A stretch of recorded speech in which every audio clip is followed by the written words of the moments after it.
Au nom du Père et du Fils et du Saint-Esprit. Amen. Mes bien-aimés, ma famille prophétique, que la paix du Seigneur Jésus-Christ, l'amour de Dieu le Père et la communion du Saint-Esprit soient avec chacun de vous là où vous vous trouvez en ce moment. Je veux prendre un instant avant toute chose pour que nous nous placions sous la protection la plus puissante qui existe dans l'univers. Je déclare maintenant au nom de Jésus que le sang de l'agneau, le sang qui a coulé à la croix du Calvaire, est une muraille de feu. Autour de toi, autour de ta maison, autour de ton mariage, autour de tes finances, je déclare que ce sang précieux couvre tes enfants où qu'ils soient en cet instant. S'ils sont à l'école, le sang de Jésus les couvre. S'ils sont sur la route, le sang de Jésus les couvre. S'ils dorment dans leur chambre, le sang de Jésus est un sceau sur le linteau de leur porte. Aucune flèche de l'ennemi, aucune maladie, aucun accident, aucune mauvaise influence ne pourra pénétrer ce périmètre divin que nous établissons maintenant par la foi. Saint-Esprit, Esprit de Dieu, nous t'invitons. Viens remplir cet espace, viens remplir chaque maison connectée. Viens et sois notre enseignant, notre consolateur. Je sens très fort dans mon esprit en ce moment qu'il y a des pères et des mères qui sont consumés par l'inquiétude pour leurs enfants. Une peur qui vous vole le sommeil, une angoisse qui vous serre la gorge quand vous pensez à leur avenir, à leur choix, à leur fréquentation. La parole de Dieu nous dit dans 2 Timothée chapitre 1 verset 7 « Car ce n'est pas un esprit de timidité que Dieu nous a donné, mais un esprit de force, d'amour et de sagesse. » La peur que tu ressens pour tes enfants ne vient pas de Dieu. C'est une attaque de l'ennemi pour paralyser ta foi et ton autorité parentale. Alors maintenant, au nom puissant de Jésus-Christ, de Nazareth, je prends autorité sur cet esprit de peur, cet esprit d'angoisse qui t'a tourmenté. Je lui ordonne de te lâcher. Lâche cette mère. Lâche ce père. Et je libère sur toi l'esprit de force pour te tenir debout dans la prière, l'esprit d'amour pour continuer à aimer tes enfants inconditionnellement et l'esprit de sagesse pour savoir comment leur parler, quand agir et quand te taire. Reçois cette liberté maintenant au nom de Jésus. Famille, je suis si heureux de partager ce moment avec vous. C'est un privilège de nous unir dans la prière et la parole. Avant d'aller plus loin, fais-moi savoir que tu es là. Écris Amen dans les commentaires. Laisse un like sur cette vidéo pour que l'algorithme la montre à plus de personnes qui ont besoin d'entendre ce message. Si tu ne l'as pas encore fait, abonne-toi et rejoins notre famille prophétique. Et je te demande de faire une chose prophétique, partage cette vidéo avec 7 personnes. 7 le chiffre de la perfection divine. 7 familles qui seront bénies parce que tu as obéi. Et reste bien jusqu'à la fin, car je vais prier une prière spéciale et puissante pour chaque enfant qui s'est éloigné de la maison, pour chaque fils ou fille prodigue. Dieu va faire quelque chose de puissant aujourd'hui. Le thème que le Seigneur a mis sur mon cœur aujourd'hui est une prière qui est le cri de chaque cœur de parent.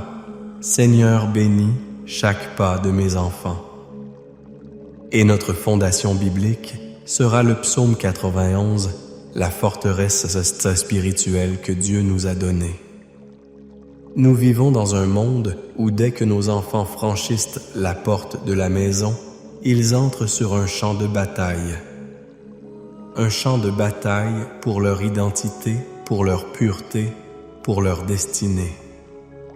Les pièges sont partout dans les amitiés sur Internet, dans les idéologies qu'on leur enseigne.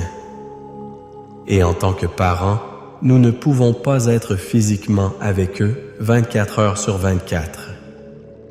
Mais la bonne nouvelle, c'est que notre Dieu, lui, le peut. Notre prière et notre foi peuvent construire une forteresse de protection divine autour d'eux, peu importe où ils vont. Mon premier point aujourd'hui est celui-ci. Ta première responsabilité en tant que parent est d'enseigner à tes enfants à demeurer dans la présence de Dieu. Le psaume 91 commence par ces mots. Celui qui demeure sous l'abri du Très-Haut repose à l'ombre du Tout-Puissant. Écoute bien ce mot « demeure ». Il ne dit pas celui qui visite de temps en temps, celui qui passe le dimanche matin.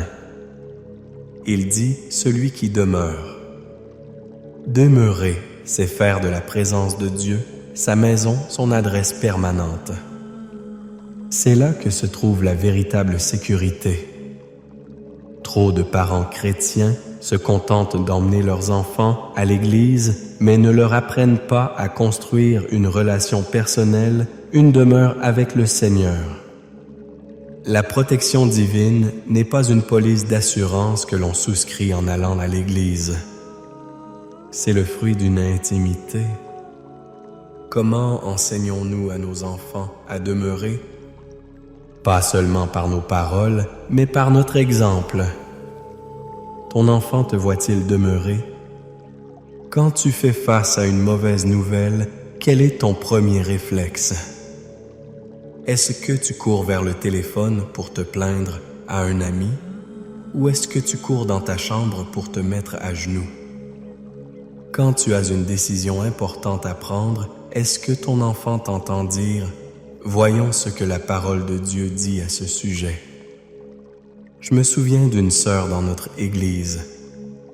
Ses enfants étaient adolescents, une période difficile. Un jour, son fils a eu de très gros problèmes à l'école. Il était sur le point d'être renvoyé. La mère était dévastée. Mais au lieu de crier et de paniquer, elle a dit à son fils « Viens, nous allons entrer dans l'abri du Très-Haut. » Elle l'a emmené dans sa chambre, ils se sont mis à genoux et ils ont prié. Elle n'a pas fait de sermon. Elle a juste commencé à adorer Dieu. Elle a commencé à déclarer les promesses de Dieu sur la vie de son fils. Au bout de 10 minutes, le garçon pleurait non pas de peur, mais de repentance et à cause de la présence palpable de Dieu. Ce jour-là, il n'a pas seulement été sauvé du renvoi, il a appris où se trouvait sa véritable maison, son véritable abri. C'est ça enseigner à demeurer. C'est notre plus grand appel. Mon deuxième point est « Tu as reçu l'autorité spirituelle pour désactiver les pièges de l'ennemi dans la vie de tes enfants. » Le psaume 91, verset 3 dit « Car c'est lui qui te délivre du filet de l'oiseleur de la peste et de ses ravages. » Le filet de l'oiseleur. Quelle image puissante! Un oiseleur est un chasseur d'oiseaux. Il ne fait pas de bruit. Il pose des pièges invisibles cachés attractifs. C'est exactement comme ça que l'ennemi opère dans la vie de nos enfants. Le filet peut être une mauvaise amitié qui semble innocente au début. Le filet peut être un jeu vidéo qui développe une addiction. Le filet peut être une idéologie séduisante qui les éloigne de la vérité. Le filet peut être la pornographie accessible en un clic. Mais écoute-moi bien, Père-Mère. Dieu ne t'a pas laissé sans défense. En tant que parent croyant, tu es le sacrificateur, la sentinelle spirituelle de ta maison.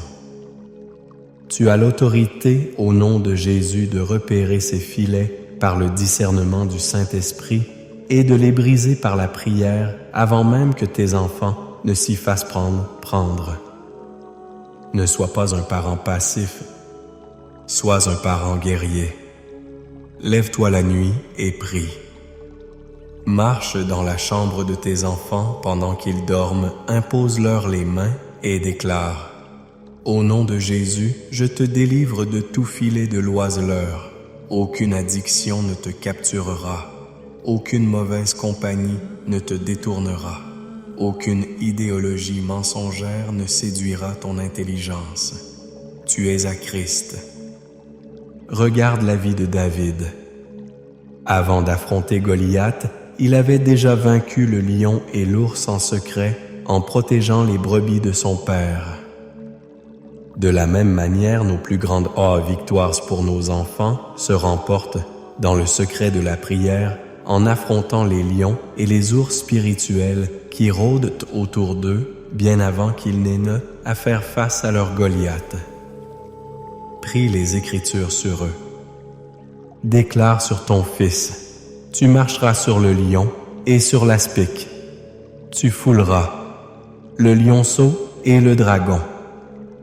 Déclare sur ta fille: 1000 tomberont à ton côté et 10 000 à ta droite, tu ne seras pas atteinte. Ta parole alignée sur la parole de Dieu a le pouvoir de créer une réalité spirituelle de protection et de victoire pour tes enfants. Prends ton autorité aujourd'hui. Maintenant, je veux que nous prenions cette arme puissante qu'est le psaume 91 et je veux la lire sur toi, sur ta famille, sur tes enfants. Reçois ces paroles non pas comme une poésie ancienne, mais comme un décret divin, une promesse vivante et active pour toi aujourd'hui. Ferme les yeux si tu le peux et laisse chaque mot pénétrer ton esprit. Celui qui demeure sous l'abri du Très-Haut repose à l'ombre du Tout-Puissant. Je dis à l'Éternel mon refuge et ma forteresse, mon Dieu en qui je me confie, car c'est lui qui te délivre du filet de l'oiseleur, de la peste et de ses ravages. Il te couvrira de ses plumes et tu trouveras un refuge sous ses ailes. Sa fidélité est un bouclier et une cuirasse. Tu ne craindras ni les terreurs de la nuit, ni la flèche qui vole de jour, ni la peste qui marche dans les ténèbres, ni la contagion qui frappe en plein midi. Que 1000 tombent à ton côté et 10 000 à ta droite, tu ne seras pas atteint. De tes yeux seulement tu regarderas, et tu verras la rétribution des méchants. Car tu es mon refuge, ô Éternel. Tu fais du Très-Haut ta retraite. Aucun malheur ne t'arrivera, aucun fléau n'approchera de ta tente. Car il ordonnera à ses anges de te garder dans toutes tes voies. Ils te porteront sur les mains, de peur que ton pied ne heurte contre une pierre. Tu marcheras sur le lion et sur l'aspic. Tu fouleras le lionceau et le dragon. Puisqu'il m'aime, je le délivrerai. Je le protégerai puisqu'il connaît mon nom. Il m'invoquera et je lui répondrai. Je serai avec lui dans la détresse. Je le délivrerai et je le glorifierai. Je le rassasierai de longs jours et je lui ferai voir mon salut.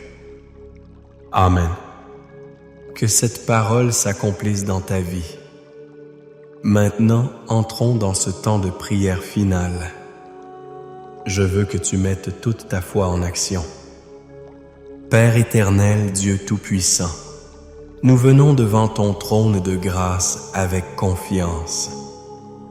Nous te remercions pour ta parole qui est une lampe à nos pieds et une lumière sur notre sentier. Seigneur, nous te prions d'abord de nous pardonner, nous les parents. Pardonne-nous pour les fois où nous avons eu plus confiance en la peur qu'en tes promesses. Pardonne-nous pour les fois où nous avons été va-se spirituellement. Lave-nous, purifie-nous et restaure notre autorité spirituelle dans nos maisons. Apprends-nous, Seigneur, à demeurer en toi, à faire de ta présence notre demeure, afin que nous puissions l'enseigner par notre vie à nos enfants.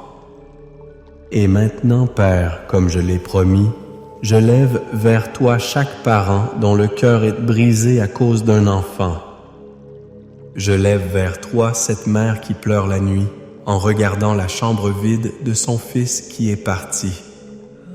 Je lève vers toi ce père qui ressent de la colère et de l'impuissance parce que sa fille ne lui parle plus et a fait des choix qui la détruisent. Père, au nom de Jésus, je me tiens dans la brèche pour chaque enfant prodigue, pour celui qui est pris dans les chaînes de la drogue, de l'alcool, de la pornographie, pour celle qui est prisonnière d'une relation toxique, pour cet enfant qui a été séduit par l'athéisme ou par de fausses religions. Père, ta parole déclare que tu es venu pour libérer les captifs. Alors maintenant, au nom qui est au-dessus de tout autre nom, le nom de Jésus, nous brisons les chaînes.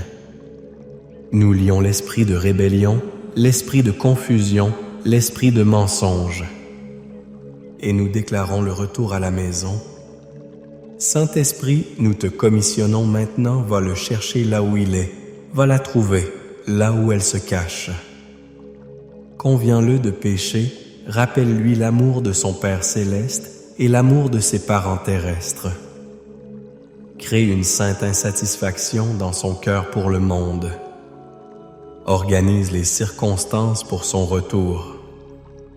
Nous déclarons par la foi, ils reviennent. Ils reviennent à la maison. Ils reviennent à Christ. Nous le proclamons et nous scellons cette prière par le sang de Jésus. Et je veux prier plus largement maintenant. Je prie pour la restauration des familles. Là où il y a de la division entre le mari et la femme, que ta paix vienne réconcilier les cœurs. Que vos enfants voient un modèle d'amour et de pardon. Je brise le cycle des divorces et des séparations dans votre lignée au nom de Jésus. Je prie pour une percée financière. Je brise l'esprit de pauvreté, l'esprit de dette, l'esprit de manque qui a peut-être affligé votre famille depuis des générations. Je déclare que vous êtes la tête et non la queue. Je déclare que vous prêtez et n'empruntez pas. Recevez des idées créatives, des promotions, des portes ouvertes, afin que vous ayez non seulement assez pour vous, mais en abondance pour être une bénédiction et pour laisser un héritage à vos enfants. Je prie pour la guérison divine. Chaque maladie, chaque infirmité, chaque douleur chronique qui a été un fardeau pour toi et ta famille. Que ce soit le cancer, le diabète, l'hypertension, la dépression, par les meurtrissures de Jésus, vous avez été guéris. Je libère la puissance de guérison du Saint-Esprit sur ton corps maintenant. Sois guéri, sois restauré, sois entier au nom de Jésus. Enfin, je déclare la victoire totale dans vos combats spirituels. Tout autel maléfique qui a été érigé contre votre famille, toute parole de malédiction qui a été prononcée contre votre destinée ou celle de vos enfants, nous les annulons maintenant par le sang de l'agneau et la parole de notre témoignage. Nous déclarons que votre maison est un territoire de Christ. L'ennemi n'a aucune part, aucun droit, aucune place dans votre vie. Vous êtes libre. Recevez maintenant cette bénédiction finale. Que l'Éternel te bénisse et te garde. Que l'Éternel fasse luire sa face sur toi et t'accorde sa grâce.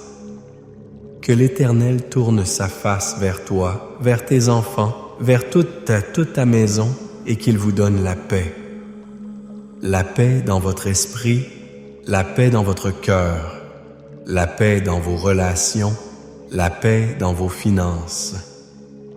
Allez dans la paix et la victoire du Seigneur. Au nom du Père et du Fils et du Saint-Esprit. Amen et Amen.